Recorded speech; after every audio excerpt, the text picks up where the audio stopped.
नमस्कार दोस्तों, मैं स्वागत करता हूँ मेरे YouTube चैनल पर। आज हम लेकर आए हैं आपके लिए संविधान की जो सीरीज स्टार्ट किया है ना हमने, उसका सेकंड वीडियो। दोस्तों इसमें हम घटना चक्र के क्वेश्चन नंबर 21 से चलेंगे आगे। और दोस्तों देखो, ये वीडियो ना बहुत हेल्पफुल होने वाला है आप लोगों के लिए, क्योंकि इसमें हम जो है ज़्यादा मटेरियल नहीं पढ़ेंगे। जो भी इम्पोर्टेंट चीज़ें होती हैं क्वेश्चन से रिलेटेड, जैसे क्वेश्चन एग्ज़ाम में आते हैं दोस्तों, तो वो सीधा मटेरियल आपको पहुंचा दिया जाएगा।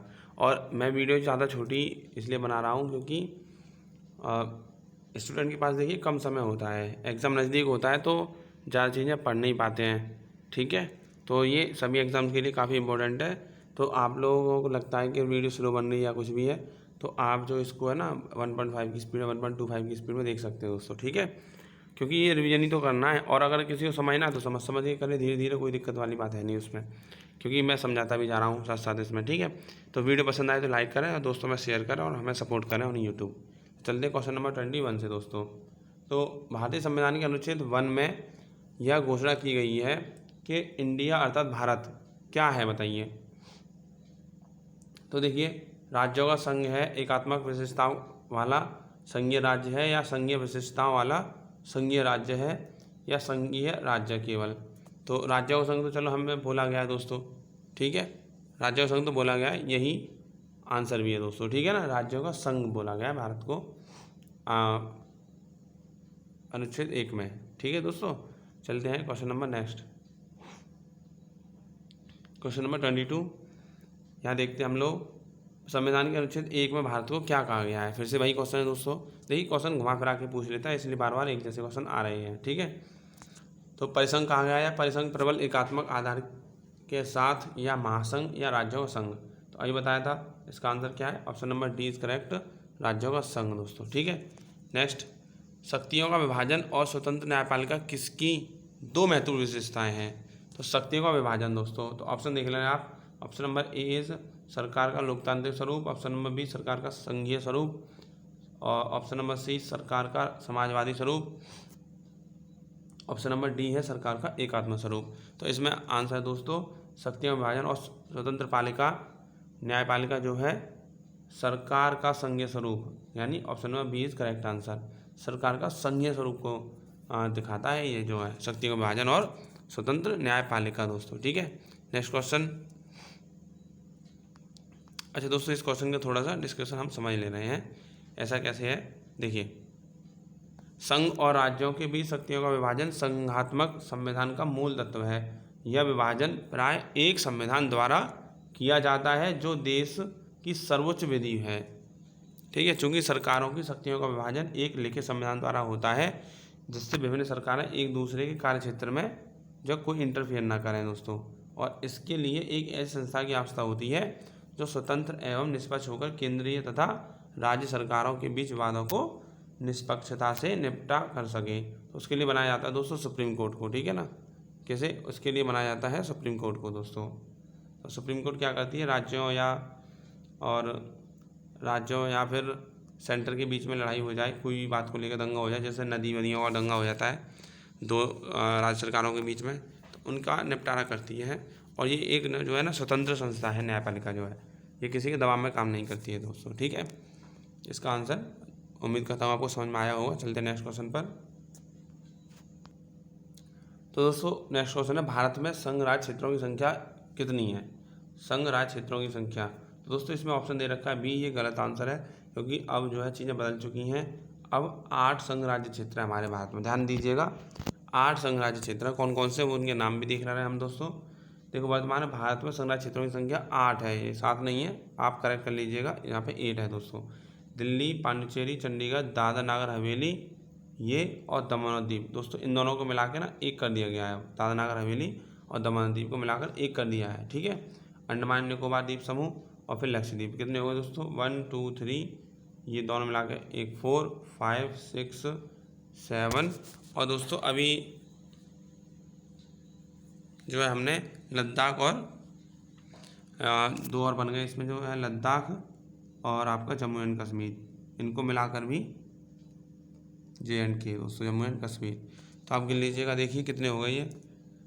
दिल्ली 1 2 3 4 पाँच ही पूरा 5, 6 लक्षद्वीप और 7 हमारा लद्दाख और 8 हमारा जम्मू एंड कश्मीर दोस्तों। तो 8 संघ शासित क्षेत्र है हमारे भारत में अब दोस्तों, ठीक है ना। और 28 राज्य हैं, तो 28 और 8 36 ही है कुल मिलाकर अभी सब कुछ, ठीक है। चलते नेक्स्ट क्वेश्चन पर दोस्तों। समाजवादी चिंतक निम्नलिखित में से किस क्षेत्र में समानता के अधिकार को बढ़ाने की वकालत करते हैं? तो दोस्तों समाजवादी चिंतक जो है आर्थिक क्षेत्र में समानता के अधिकार को बढ़ाने की वकालत करते हैं। कहते हैं कि आर्थिक क्षेत्र में हमारा इंडिया जो है समान होना चाहिए, आर्थिक क्षेत्र में समानता ज़्यादा अच्छी तरह से होनी चाहिए। तो दोस्तों इसका आंसर है option number B is correct answer, ठीक है दोस्तों। जैसे इसका देखिए, समाजवादी चिंतक आर्थिक क्षेत्र में समानता के अधिकार को बढ़ाने की वकालत करते हैं। उनका मानना है कि आर्थिक विषमताएं ही समाज में संघर्षों का प्रमुख कारण होती हैं दोस्तों, ठीक है ना। मतलब आर्थिक विषमता का मतलब होता है कि कोई तो ज़्यादा गरीब है, कोई जो है बहुत ज़्यादा ही गरीब है, कोई बहुत ज़्यादा अमीर है। तो इनमें क्या होता है, जो इनकी आर्थिक विषमता है ना वो ज़्यादा हो जाती है, तो इनके बीच में फिर संघर्ष बढ़ता है लोगों के बीच में दोस्तों, ठीक है, लड़ाई दंगे हो जाते हैं। भारतीय संघ राज्य क्षेत्र का दैनिक प्रशासन किसके द्वारा संचालित होता है दोस्तों? तो दोस्तों इसका आंसर है ऑप्शन नंबर डी उपराज्यपाल। कैसे? उपराज्यपाल दोस्तों, ठीक है। भारतीय संघ शासित क्षेत्र का दैनिक प्रशासन किसके द्वारा संचालित होता है? तो जैसे एक राज्य में राज्यपाल होता है दोस्तों, ठीक है, और देश में राष्ट्रपति होता है पूरे में, ऐसे केंद्र शासित प्रदेश में उपराज्यपाल होता है। यहाँ पर सीएम वगैरह नहीं होते दोस्तों, ठीक है ना। और ये सेंटर का ही प्रतिनिधि होता है, सीधा सीधा सेंटर से, यानी सेंट्रल गवर्नमेंट का दोस्तों। Next question. अच्छा, इसका उपराज्यपाल का देखिए आर्टिकल देख लीजिए। संविधान के अनुच्छेद 239 के फर्स्ट के तहत संघ राज्य क्षेत्रों का प्रशासन राष्ट्रपति द्वारा नियुक्त किए गए प्रशासक, जिसे दिल्ली एवं कुछ अन्य संघ शासित क्षेत्रों में उपराज्यपाल भी कहा जाता है, ठीक है दोस्तों। जहाँ जहाँ पे अपनी विधानसभा होगी संघ शासित प्रदेश में, तो वहाँ पर जो है उपराज्यपाल होते हैं दोस्तों, ठीक है ना। संघ शासित प्रदेश में उपराज्यपाल ही होते हैं। निम्नलिखित में से कौन सा राजनीतिक अधिकार नहीं है दोस्तों? तो देखिए, मत देने का अधिकार, जीवन का अधिकार, चुनाव लड़ने का अधिकार, है ना, और सरकार के अधिशासी निकायों के पास शिकायत दर्ज करने का अधिकार। तो पूछ रहा है कौन सा राजनीतिक अधिकार नहीं है दोस्तों? तो इसमें जीवन का अधिकार राजनीतिक अधिकार नहीं है, हमारा मूल अधिकार है दोस्तों, ठीक है। जीवन का अधिकार जो हमारा मूल अधिकार है, देख लेना आगे। तो जीवन का अधिकार अनुच्छेद 21 प्राण और दैहिक स्वतंत्रता का संरक्षण दोस्तों, इसमें राइट टू प्राइवेसी आता है के तहत मौलिक अधिकार है, विकल्पों में दिए गए अन्य जो है राजनीतिक अधिकार है दोस्तों, जो आप पढ़ चुके हैं, ठीक है। चलते हैं नेक्स्ट क्वेश्चन पर। निम्नलिखित में से किस ईस्वी सन में भारतीय नागरिकों के मौलिक कर्तव्य संविधान में शामिल किए गए थे? सब आपको पता होगा, जो है 1976-42 में संविधान संशोधन के तहत दोस्तों, इसमें जो हमारा अमेंडमेंट हुआ था संविधान में, उसी के तहत 1976 में जो है मौलिक कर्तव्यों का प्रावधान किया गया था, जो हमने कहाँ से लिए थे दोस्तों? यूएसएसआर से चुराए थे, यानी उसके संविधान से हमने ये प्रावधान उठाए थे दोस्तों, ठीक है। सरदार स्वर्ण सिंह समिति की सिफारिश पर 42वें संविधान संशोधन 1976 जो है 3/1/1977 से लागू हुए थे हमारे भारत में।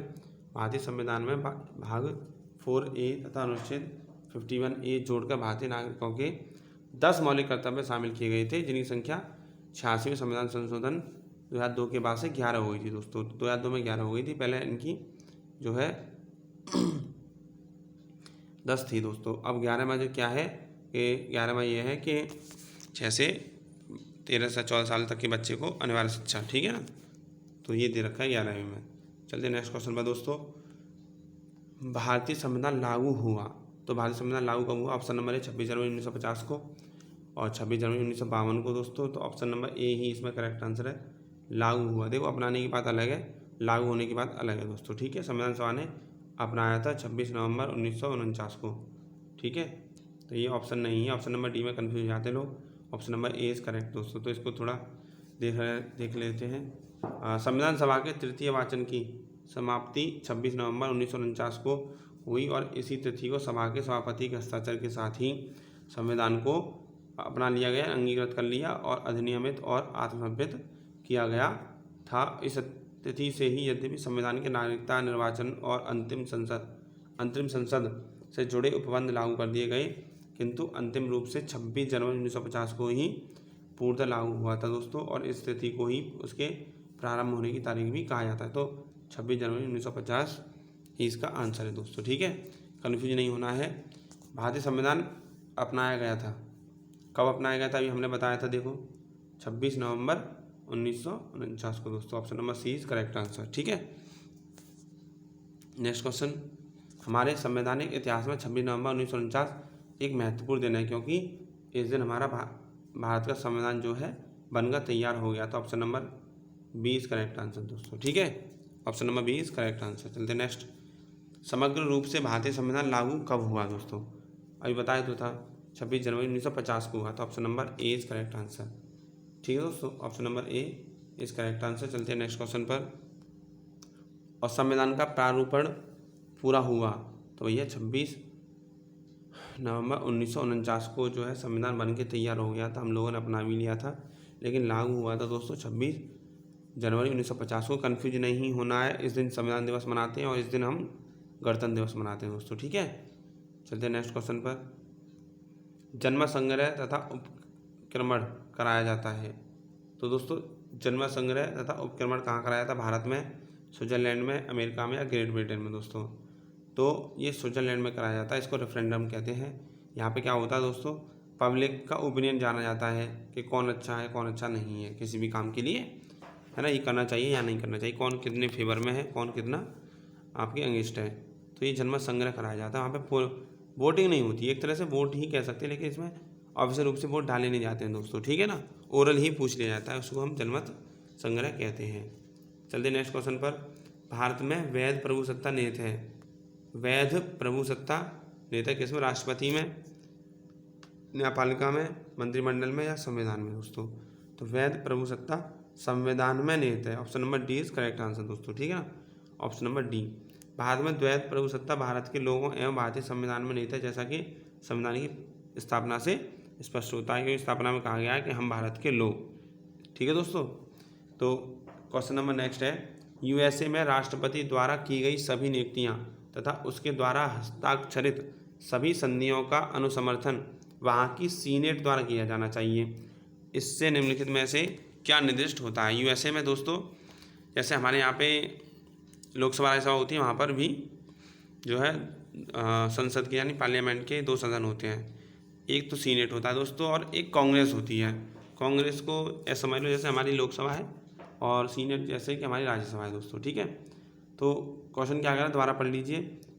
यूएसए में राष्ट्रपति द्वारा की गई सभी नियुक्तियां तथा उसके द्वारा हस्ताक्षरित सभी संधियों का अनुसमर्थन वहाँ की सीनेट द्वारा किया जाना चाहिए। इससे निम्नलिखित में से क्या निर्दिष्ट होता है दोस्तों? ठीक है, तो ऑप्शन नंबर ए इज शक्ति पृथक्करण का सिद्धांत, नहीं। नियंत्रण और संतुलन का सिद्धांत, हाँ ये सही है। ठीक है दोस्तों, विधि की उचित प्रक्रिया गलत है, विधि का नियम गलत है दोस्तों। ठीक है, option number B is correct answer. इसका थोड़ा डिस्क्रिप्शन पढ़ ले रहे हैं हम। यूएसए में नियंत्रण और संतुलन का सिद्धांत लागू है दोस्तों, नियंत्रण और संतुलन का, जिसके तहत राष्ट्रपति द्वारा की गई सभी नियुक्तियों तथा उसके द्वारा हस्ताक्षरित सभी संधियों का अनुसमर्थन वहाँ की सीनेट द्वारा ही किया जाना चाहिए दोस्तों। ठीक है, चल क्वेश्चन नंबर 37 दोस्तों। भारत की संविधान सभा का संवैधानिक सलाहकार कौन था? तो संवैधानिक सलाहकार ऑप्शन नंबर ए दे रखा doctor Rajendra Prasad, option number B doctor B R Ambedkar, नहीं।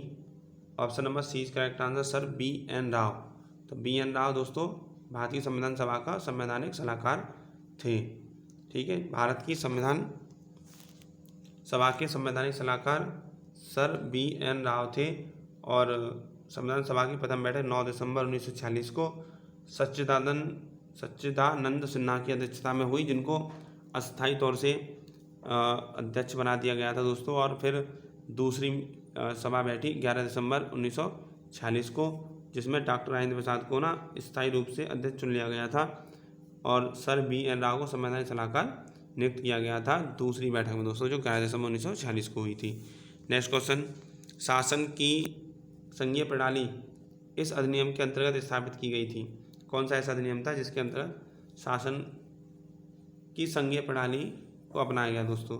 तो government of India act 1919, government of India act 1935, Indian council act 1909 और गवर्नमेंट ऑफ इंडिया एक्ट 1858 दोस्तों। इसका आंसर है option number B government of India act 1935 दोस्तों। तो भारत में ब्रिटिश शासन के अंतर्गत संघीय प्रणाली गवर्नमेंट ऑफ इंडिया एक्ट 1935 के अंतर्गत स्थापित की गई थी संघीय प्रणाली दोस्तों, ठीक है। और इस एक्ट के द्वारा अखिल भारतीय संघ का प्रस्ताव किया गया, परंतु देशी रियासतों के संघ में शामिल न होने के कारण यह प्रस्ताव मूर्त रूप न ले सका। जो देशी रियासतें थी उन्होंने मना कर दिया था कि कोई संघीय व्यवस्था नहीं बनेगी। संघीय व्यवस्था मतलब होता है सेंटर में बैठा हुआ एक राजा होगा, बस खाली एक आदमी, और वही सब कुछ चलाएगा पूरे देश में दोस्तों। तो ये जो राजा महाराजा थे छोटी छोटी प्रोविंस लेके बैठे थे अपने, उन्होंने मना कर दिया दोस्तों, ठीक है। परिणामस्वरूप संघ और राज्यों के मध्य शक्तियों का विभाजन हो गया। फिर वहाँ से आपका एक सेंटर बना यानी संघ, और एक राज्य बना यानी स्टेट बने, ठीक है दोस्तों। और दोनों की अलग अलग पावर कर दी गई। चलते नेक्स्ट क्वेश्चन पर। भारत की संविधान सभा गठित करने का आधार क्या था दोस्तों? भारतीय संविधान सभा गठित करने का आधार क्या था, यानी किसके तहत संविधान सभा को मंजूरी मिल गई थी, ऐसे क्वेश्चन मान सकते हैं आप। तो भारतीय राष्ट्रीय कांग्रेस, इसका ऑप्शन नंबर ए है। ऑप्शन नंबर बी है कैबिनेट प्लान मिशन या कैबिनेट मिशन प्लान 1946, भारतीय स्वतंत्रता अधिनियम 1947, भारतीय डोमिनियन के प्रांतीय राज्य विधानमंडलों के प्रस्ताव। तो दोस्तों ऑप्शन इज बी करेक्ट, ठीक है। Option number B is correct. Cabinet mission plan के तहत संविधान सभा गठित की गई दोस्तों, ठीक है। तो इसका डिस्क्रिप्शन देख लेना थोड़ा सा कि भारत की संविधान तथा सभा कैबिनेट मिशन प्लान 1946 के आधार पर गठित की गई थी, और इसके तहत संविधान सभा में प्रत्येक प्रांत द्वारा भेजे जाने वाले सदस्यों की संख्या का निर्धारण प्रांत की जनसंख्या के आधार पर किया गया था, तथा प्रत्येक 10 लाख जनसंख्या पर एक सदस्य का निर्वाचन किया गया था। और जुलाई 1946 में संविधान सभा का चुनाव हुआ था, तथा 9 दिसंबर 1946 को इसकी प्रथम बैठक हुई थी। तो जुलाई 1946 में संविधान सभा का चुनाव हुआ दोस्तों, और जुलाई के बाद फिर दिसंबर में इसकी पहली बैठक हुई थी। तो चलते हैं नेक्स्ट क्वेश्चन पर दोस्तों। तो भारतीय संविधान की रचना में निम्नलिखित में से किसने सर्वाधिक गंभीर प्रभाव छोड़ा? तो सबसे ज़्यादा इफेक्टिव चीज़ कौन सी रही दोस्तों इन ऑप्शन में से? Option number A is British संविधान, और संयुक्त राज्य अमेरिका का संविधान, आयरलैंड का संविधान, और भारत सरकार अधिनियम 1935। तो पता है आपको 2/3 पार्ट जो है हमने भारत सरकार अधिनियम 1935 से लिया गया है। तो option number D is correct answer दोस्तों, ठीक है। भारतीय संविधान की कतिपय प्रावधान यद्यपि ब्रिटेन, अमेरिका, आयरलैंड तथा अन्य देशों के संविधान से प्रेरित हैं, तथापि इसकी रचना मूलतः भारत सरकार अधिनियम 1935 पर ही हुई है दोस्तों, ठीक है। 1935 का सबसे बड़ा सोर्स माना जाता है भारतीय संविधान का। तो भारतीय संविधान सभा की संघीय शक्ति समिति के अध्यक्ष कौन थे? तो जो लास्ट में समितियाँ बनी थी उनके अध्यक्ष भी बहुत इंपॉर्टेंट है, पेपर में आते रहते हैं दोस्तों। तो ऑप्शन नंबर ए सरदार वल्लभ भाई पटेल संविधान सभा की संघीय शक्ति की समिति के, ठीक है। तो option Sardar Vallabh Bhai Patel, option B doctor B R Ambedkar, option C sir Alladi Krishna Swami Ayyar, और ऑप्शन डी है दोस्तों पंडित जवाहरलाल नेहरू। तो संघीय शक्ति समिति के पंडित जवाहरलाल नेहरू ही थे, ठीक है दोस्तों। Option number D is correct answer. भारतीय संविधान सभा की संघीय शक्ति समिति के अध्यक्ष पंडित जवाहरलाल नेहरू जी थे। वे संविधान सभा की संघीय संविधान संबंधी समिति तथा राज्य समिति के भी अध्यक्ष थे। तो दो और के थे, संघीय संविधान संबंधी समिति तथा राज्य समिति के अध्यक्ष भी थे दोस्तों, ठीक है। तो पंडित जवाहरलाल नेहरू। चलते हैं क्वेश्चन नंबर 42 यानी 42। निम्नलिखित में से किस देश में लोग संविधान का संशोधन करने में भाग लेते हैं? तो देश के लोग जो है, ऑप्शन नंबर ए फ्रांस, इंग्लैंड, स्विट्जरलैंड और यूएसए। तो दोस्तों स्विट्जरलैंड के लोग ऐसे हैं जो देश में संविधान का जब संशोधन होता है ना, तो उसमें वो लोग भी भाग लेते हैं दोस्तों, ठीक है। जैसा कि हमने पहले बताया था कि स्विट्जरलैंड में ना जनमत संग्रह कराया जाता है किसी भी काम के लिए। ऐसा नहीं है हर बार बिल लाए और पार्लियामेंट से पास करा लिया और वो कानून बन गया। तो लोगों से भी यहाँ पे पूछा जाता है दोस्तों, जिसको जनमत संग्रह का नाम दिया गया है, ठीक है। चलते नेक्स्ट क्वेश्चन पर। स्वतंत्रता प्राप्ति के बाद भारत सरकार ने निज़ाम के हैदराबाद राज्य को निम्नलिखित में से किस कार्रवाई द्वारा अधिकार में लिया था? स्वतंत्रता प्राप्ति के बाद भारत सरकार ने निज़ाम के हैदराबाद राज्य को निम्नलिखित में से किस कार्रवाई द्वारा अधिकार में लिया गया था दोस्तों? तो इसका आंसर है सैनिक कार्रवाई द्वारा। ठीक है, पुलिस कार्रवाई द्वारा नहीं, सैनिक कार्रवाई द्वारा इसे हमने हैदराबाद को अपने भारत संघ में मिलाया था दोस्तों। लास्ट में जब देश आज़ाद हुआ था तो 3 ऐसे प्रोविंस जो हमारे भारत में मिलना ही नहीं चाह रहे थे, जूनागढ़, हैदराबाद और दोस्तों जम्मू एंड कश्मीर। तो जम्मू एंड कश्मीर को हमने विलय पत्र के द्वारा और हैदराबाद को सैनिक कार्रवाई द्वारा, ठीक है दोस्तों, और जूनागढ़ को जनमत संग्रह के द्वारा अपने भारत संघ में मिलाया था दोस्तों। ठीक है, तो दोस्तों स्वतंत्रता प्राप्ति के बाद भारत सरकार द्वारा निजाम के हैदराबाद राज्य का सैन्य कार्यवाही एवं स्थानीय जन समर्थन के आधार पर नवंबर 1948 में भारत संघ में विलय किया गया दोस्तों।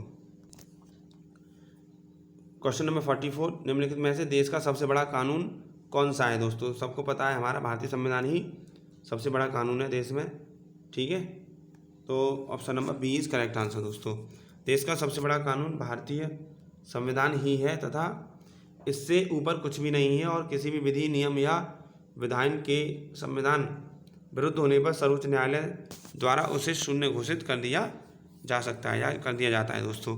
कोई प्रावधान संविधान में जब अच्छा नहीं होता है पब्लिक के अकॉर्डिंग तो उसको सुप्रीम कोर्ट जो है निरस्त कर देती है। ठीक है दोस्तों, चलते नेक्स्ट क्वेश्चन पर।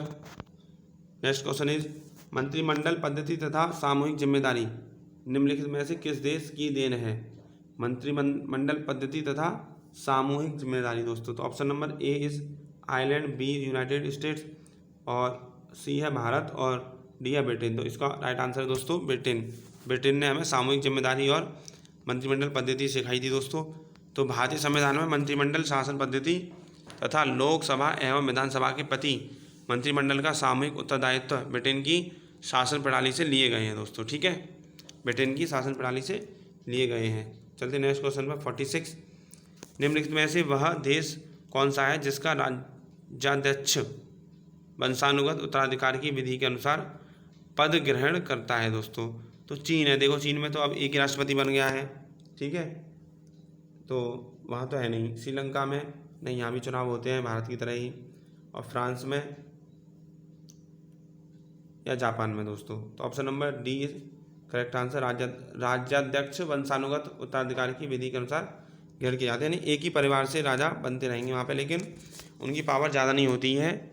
इसको हम कहते हैं कॉन्स्टिट्यूशनल मोनार्की दोस्तों। तो जहाँ पे क्या होता है, राजा वंशानुगत तो होता है लेकिन उसकी पावर को कॉन्स्टिट्यूशन के माध्यम से कम कर दिया जाता है, यानी कम उसको पावर दी जाती है दोस्तों। ठीक है, तो जापान में अभी भी सर्वोच्च सत्ता सम्राट के पास ही है दोस्तों, जो कि वंशानुगत उत्तराधिकार की विधि के अनुसार पद ग्रहण करता है तथा वहाँ शासन व्यवस्था का संचालन प्रधानमंत्री के नेतृत्व वाली लोकतांत्रिक सरकार द्वारा किया जाता है दोस्तों। ठीक है,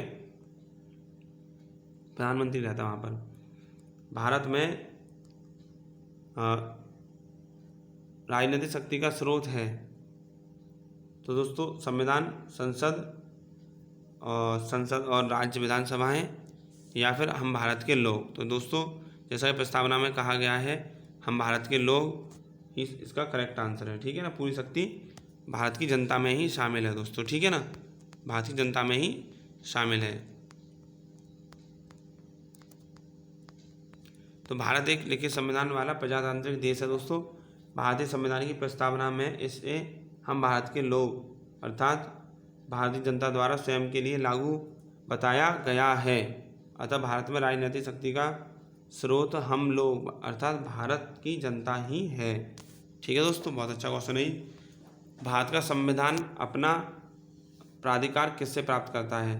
तो भारतीय संविधान अधिनियम 1947 से संविधान अपना प्राधिकार ऑप्शन नंबर बी समाज के सभी वर्ग के लोगों के द्वारा प्रतिनिधि संविधान सभा से, भारतीय जनता से या राष्ट्रपति और सर्वोच्च न्यायालय से। तो दोस्तों जैसा कि ऑप्शन नंबर सी आप देख सकते हैं, भारत की जनता से ही संविधान अपना प्राधिकार प्राप्त करता है, क्योंकि जनता ही सर्वोपरि है दोस्तों। ठीक है, भारतीय संविधान की प्रस्तावना में कहा गया है हम भारत के लोग, और अतः स्पष्ट है कि भारतीय संविधान अपना प्राधिकार भारत की जनता से प्राप्त करता है। चलते हैं नेक्स्ट क्वेश्चन पर। संघीय प्रकार के शासन का एक गंभीर दोष है दोस्तों। संघीय प्रकार का जो व्यवस्था होती है उसका दोष क्या है? तो दोस्तों पृथकता का खतरा रहता है, सत्तावादी शासन और स्थानीय हितों की उपेक्षा की जाती है, अकुशल प्रशासन। तो एक बहुत ही गंभीर दोष क्या है? पृथकता का खतरा रहता है दोस्तों, ठीक है, यानी देश जो बट ना जाए, अलग अलग ना हो जाए, इसलिए क्या होता है, हमने राज्यों को भी अलग से पावर दी गई है दोस्तों, ठीक है ना। तो संघीय प्रशासन में शक्तियों का केंद्र एवं राज्य के मध्य बंटवारा होता है, जिससे पृथकता का खतरा बना रहता है।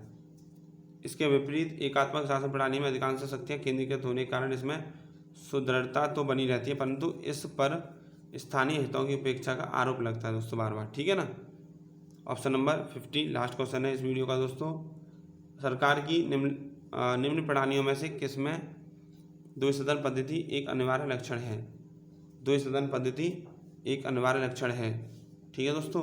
तो संसदीय प्रणाली, राष्ट्रपति प्रणाली, संघीय प्रणाली, एकात्मक प्रणाली। तो option number C is correct answer, संघीय प्रणाली दोस्तों, ठीक है। संघीय प्रणाली द्वि सदन पद्धति का एक अनिवार्य लक्षण है दोस्तों।